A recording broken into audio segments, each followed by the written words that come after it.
नमस्कार दोस्तों, are classes में आप सभी का स्वागत है। और आज इस वीडियो में मैं बात करूंगा ह्यूमन हार्ट की। बेसिकली जो हार्ट होते हैं जीवों में वो तीन तरह के होते हैं। एक तो और ये जो होते हैं वो कोष्ठक यानी कक्षाओं के आधार पर बनाए जाते हैं, जिसमें चार कक्षाएं होती हैं वो अलग है, जिसमें तीन कक्षाएं होती हैं, और एक तरह का वो होता है जिसमें दो कक्षाएं होती हैं। और जिनमें जो चार कक्षीय होती हैं वो पक्षी और स्तनधारी वर्ग के जीव होते हैं, उनमें चार कक्षीय हृदय होता है। और जिनमें दो कक्षीय हृदय होता है, जैसे मत्स्य वगैरह होते हैं, मछली वगैरह आते हैं उसमें पालन में, तो उनमें दो कक्षीय हृदय होता है। ऐसे में तीन की बात करूं तो जो उभयचर और सरीसृप वगैरह जीव आते हैं उभयचर वाले, तो उनमें तीन कोष्ठकीय हृदय होता है। और मनुष्य की बात करें तो मनुष्य में होता है चार चैम्बरी, यानी तीन तरह के हृदय होते हैं। चार चैम्बरी, तीन चैम्बरी और ये दो टू चैम्बरी, है ना, दो कक्षीय। तो चौथे की बात हो रही है। अब हृदय में बेसिकली काम होता है मनुष्य के शरीर का जो खून है, ब्लड, उसको पूरे शरीर में वाहन करते रहना, यानी अशुद्ध रक्त को लाकर शुद्ध करना। शुद्ध का मतलब उसमें ऑक्सीजन मिला देना। और जो ऑक्सीजन जो है उस ब्लड को पुनः पूरे शरीर में वाहन करना, पुनः पूरे शरीर तक ले जाना, ये होता है हृदय का काम। अब इस काम को करने के लिए जो अपन जैसे एक नल से पानी को पहुंचाने के लिए एक अपन ट्यूब डालते हैं, ऐसे ही हृदय के लिए जब शरीर के लिए खून का वाहन करता है तो उसमें दो तरह के ट्यूब होते हैं। जैसे अगर मैं लाइट की बात करूं तो विद्युत करंट के लिए भी दो तार आते हैं, एक अर्थ के लिए आता है और एक करंट के लिए आता है, राइट। तो ऐसे ही हृदय में जो होता है तो वो दो तरह की ट्यूब्स होती हैं। तो अब उन ट्यूब को समझने के लिए उनका नाम होता है, एक का नाम होता है धमनी और एक का नाम होता है सिरा। अब ये कक्षा 10th में कई बार पूछा गया है कि धमनी और सिरा में क्या अंतर है। तो बच्चे कई बार रटते हैं कि धमनी सिरा में ये अंतर है, ये अंतर है, और भूल भी जाते हैं। कभी सिरा का धमनी में लिख देते हैं, धमनी का सिरा में लिख देते हैं, समझ में नहीं आता उनको। तो मैं यहाँ पर बताऊँ कि रटना नहीं है यार, रटना कुछ भी नहीं है। अगर रट के आप रहोगे तो आगे जो प्रिपरेशन के एग्जाम आएंगे आप उनको क्रॉस नहीं कर सकते।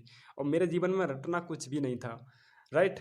तो मैं आगे बताऊं तो अब क्या होता है कि अब आपको ये समझ में आया होगा कि धमनी क्या काम करेगी और सिरा क्या काम करेगी, मतलब किस तरह की दो ट्यूब होते हैं शरीर में और पूरे शरीर में एक जाल के रूप में बिछी रहती हैं, राइट।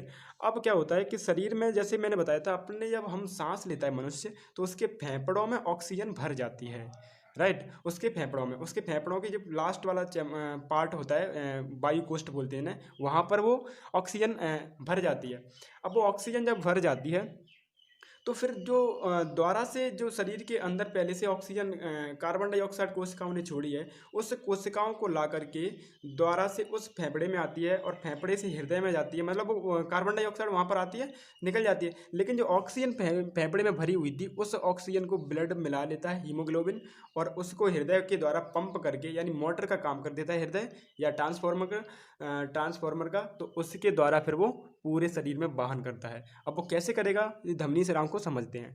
तो पहला जो पॉइंट आप लिखेंगे इसमें तो वो है कि एक मिनट पहले मैं इसका कलर चूज कर लेता हूँ, ये वाला, ठीक है, ठीक है। हाँ, तो पहले मैं बात करूँ तो ऑक्सी जो से धमनी होती है वो क्या करती है कि ऑक्सीकृत रुधिर को हृदय से शरीर के विभिन्न अंगों तक ले जाती है।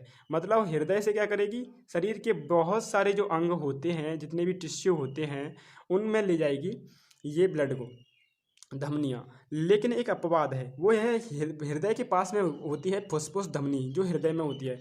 तो उसमें अशुद्ध रक्त, जिसमें अशुद्ध रक्त का मतलब जिसमें कार्बन डाइऑक्साइड मिला हुआ है, तो उसको बहाती है ये धमनी, उसका नाम है फुसफुस धमनी, लेकिन वो अशुद्ध रक्त को बहाती है।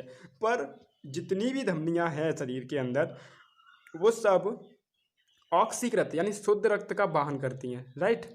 ऐसे ही सिरा की बात करें, अब जब जे शुद्ध कर रही तो वो इसका अपोजिट होगा, देखते हैं। तो सिराएं विभिन्न अंगों से अनऑक्सीकृत रुधिर, यानी जिसमें ऑक्सीजन है ही नहीं, अशुद्ध रक्त बोल सकते हैं, अशुद्ध रक्त को यानी रुधिर को एकत्र करके वापस हृदय में लाती हैं, यानी बॉडी में से पूरा वापस ले आती हैं, कहाँ पर, दिल की ओर, हृदय की ओर। तो ये हो गया। अब क्या देखना यहाँ पर, तो धमनी की भित्ति मोटी और अधिक लचीली होती है, ये डिफरेंस ये हो गया कि यानी इसकी जो दीवार होती है वो मोटी होती है, और सिरा की भित्ति कम मोटी और कम लचीली होती है। भित्ति का मतलब एक बाल्ब यानी दीवार से है, इसमें बाल्ब नहीं होते, बाल्ब का मतलब एक ट्यूब से है, इसमें बाल्ब नहीं होते, और इसमें बाल्ब, सिरा में बाल्ब होते हैं, राइट।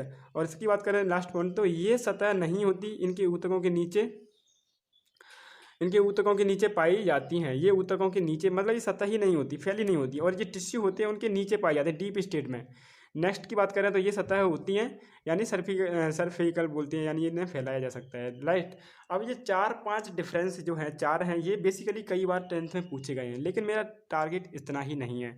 मैं थोड़ा सा इसमें डीपली जाता हूँ, मतलब अंदर की तरफ आपको समझाने का प्रयास करता हूँ। अब बात कर लेते हैं कि तो ये हर्ट क्या है और किस तरह से काम करता है। इस वाले सीजन को मैं बाद में समझाऊंगा, पहले आप हर्ट को देखें कि हर्ट क्या काम करता है मनुष्य में। तो मैं बात करूं यहाँ पर, तो मानव शरीर में रुधिर परिसंचरण दर्शाने के लिए रेखा चित्र जो था वो ठीक है।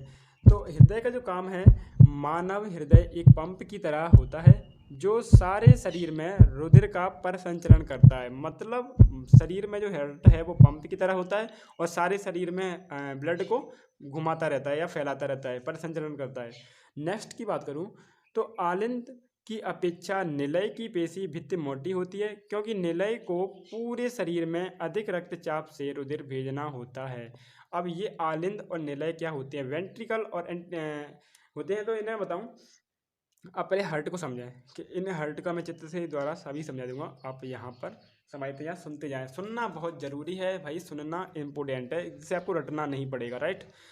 अब मैं यहाँ बात करूँ, आपको बताऊँ तो हार्ट जो है वो बेसिकली आप यहाँ पर देखें, पहले तो इनका नाम के पार्टों के नाम देखें। जैसे धमनी है, ये है ना, महाधमनी जिसे बोलते हैं।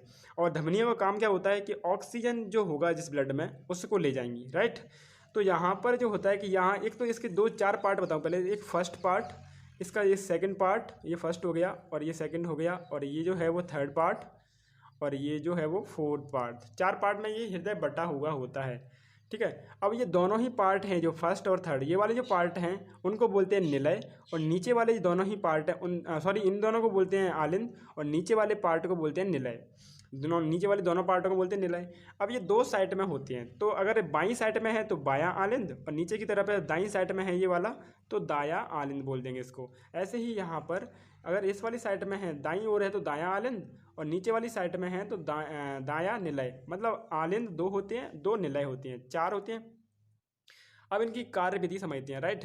तो कार्यविधि में मैं आपको बताऊं कि होता क्या है कि यहाँ पर जो होता है कि ये जो ट्यूब आई है यहाँ पर, ये जो ट्यूब है, जैसे कि यहाँ पर जैसे महाधमनी है बोला गया, और ये महाशिरा जो आई है यहाँ पर, तो महाशिरा से यहाँ से ऊपरी हिस्से से, शरीर के ऊपरी हिस्से से आती है, और इसमें आता है अशुद्ध रक्त, जिसमें कार्बन डाइऑक्साइड होती है कोशिकाओं के द्वारा छोड़ी हुई, वो सब मिला हुआ रक्त में यहाँ पर लाता है हीमोग्लोबिन, और यहाँ से चला जाता है फेफड़ों के अंदर, जिसमें से क्या करता है वो ऑक्सीजन मिल जाता है उसको।